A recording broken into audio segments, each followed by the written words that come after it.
strike. Stocks face their longest losing streak since the 1997 handover. HSBC will be one to watch today following the surprise departure of CEO John Flint. He leaves the role after less than 18 months. Plus, China's big four state-owned lenders are taking a beating amid mounting concern that Beijing will encourage them to bail out smaller peers.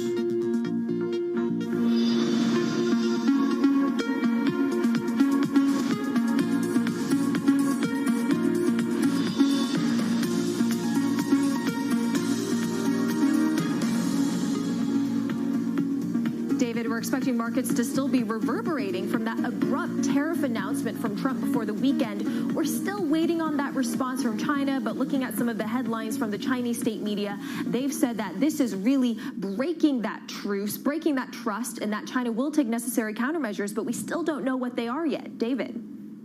Yeah, it does add to just this growing list, and it's only Monday, Selena, right? This growing list of just worries that investors have on their plates, right? And as we get underway this week, there's trade. There's obviously what's been happening here in Hong Kong. Have a look at the damage, what we are seeing right now across these markets. So we're off by over 1% on both the Nikkei and the Kospi index. I'll get to that in a moment, but there we go, 0.7%. U.S. futures flat right now. U.S. 2 at 170 and dollar yen. If you exclude the flash crash, this is basically the lowest level there for the exchange rate in 2019. Flip the boards, have a look at the Nikkei 225 here, as well as other benchmarks that are starting, just getting underway right now. So we mentioned, of course, dollar strength or yen strength. That's typically what happens anyway across Japanese equities. Very quickly, have a look at the setup as we head here into the Hong Kong Open as well. So we mentioned at the top of the shows, we're now down for 8 straight days on MSCI Hong Kong. 9 straight days would actually make it the longest losing streak, or match the longest losing streak going back to March of 1997. And as you can see, dollar China off session highs, I should note, but this is basically the closest we are to 7 since, well, the offshore renminbi was introduced back in 2010. So certainly a very risk-off session as we head into the Open. Keep in mind, top of the next hour, press conference, Carrie Lam, stay tuned for that one as well. So that's the market setup right now. Let's get it over to Haslinda Amin. She's in Singapore for us with an update of our first word news. Has it?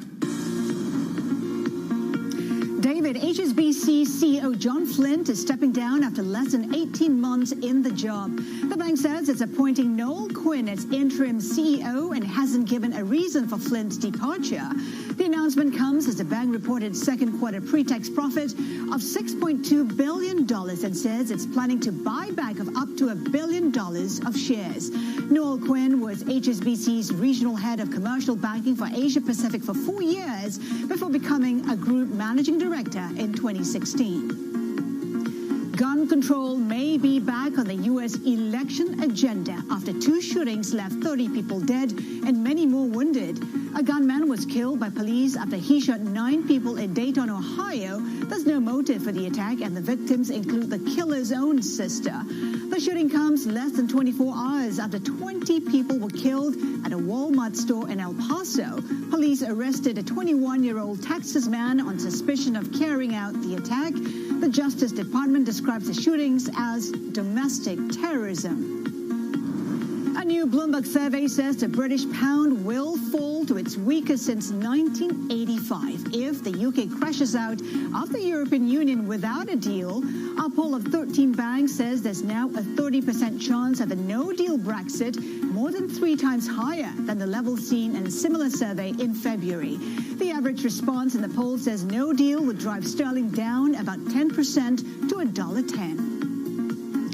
Reports from Tokyo say Japan and the United States are aiming to strike an outline trade deal in September. The Nikkei News writes that progress has been made and an initial announcement may come at the G7 meeting in France later this month.